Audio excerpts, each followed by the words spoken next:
আসসালামু আলাইকুম। আপনারা সবাই কেমন আছেন? আশা করি ভালো আছেন। আমরা আল্লাহর রহমতে সবাই ভালো আছি।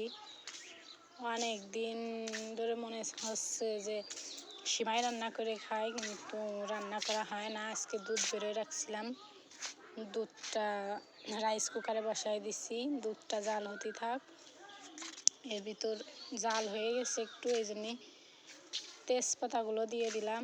গরম মশলা নেই, ওই যে শালটা ওইটা নেই, এই জন্যে খালি তেজপাতাটাই ব্যবহার করলাম।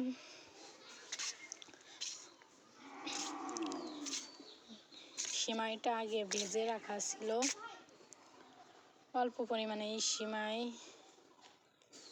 বাদাম কিশমিশ এগুলো নাই, এই জন্য দিতে পারলাম না। বাজার প্রায় শেষের পথে, কিন্তু বাজারে যাওয়া হচ্ছে না, এই জন্যে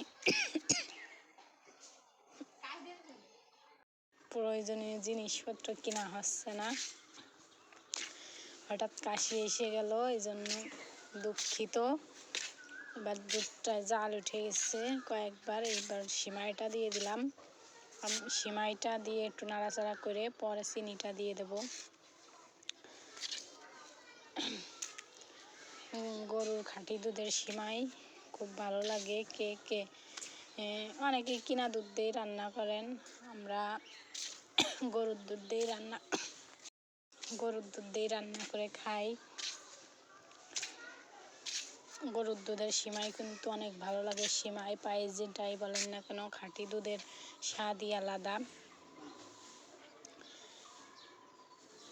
এবার কিছু সময় ধরে জাল করে নেওয়ার পরে সিমাইটাই হয়ে গেছে। চিনি দিয়েও সিমাই দেয় অনেকে, কিন্তু আমি আগে সিমাইটাই ব্যবহার করলাম, পরে চিনিটা দেব।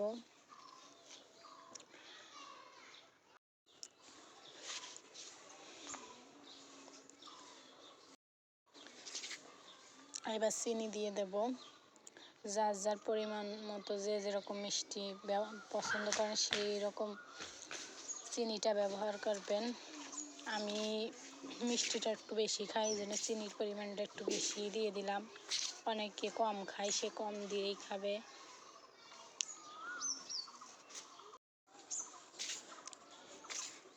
এবার কিছুক্ষণ জাল দিয়ে সিমাইটা নামায় নেব। অনেকে শুকনো শুকনো করে সিমাই পছন্দ করেন, আমি এরকম পানি বানিয়েই পছন্দ করি, এই জন্য দুধ বেশি দিয়ে সিমাই কম দিয়েই রান্না করি।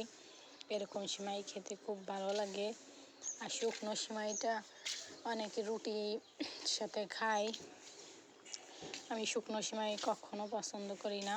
এবার সিমাইটা বেড়ে নেব, এটা মেয়ের জন্য বেড়ে রাখতেছি।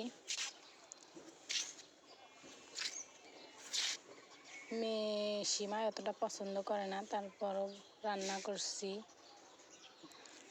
তাই দেব। ওরে বাটিতে উঠাই দিলাম। দেখুন সিমাইটা শুধু দুধ আর দুধ মনে হচ্ছে, সিমাইটা খুব ভালো একটা কালার আসছে, আর খেতেও মনে হচ্ছে খুব ভালো লাগে। এবার আমার ননদকে দিয়ে দিলাম একটা পিরিজে, ও খাচ্ছে। আমার শাশুড়ি মা এরকম সিমাই রান্না করে না, এই জন্যে ওদের পছন্দটা ভিন্ন।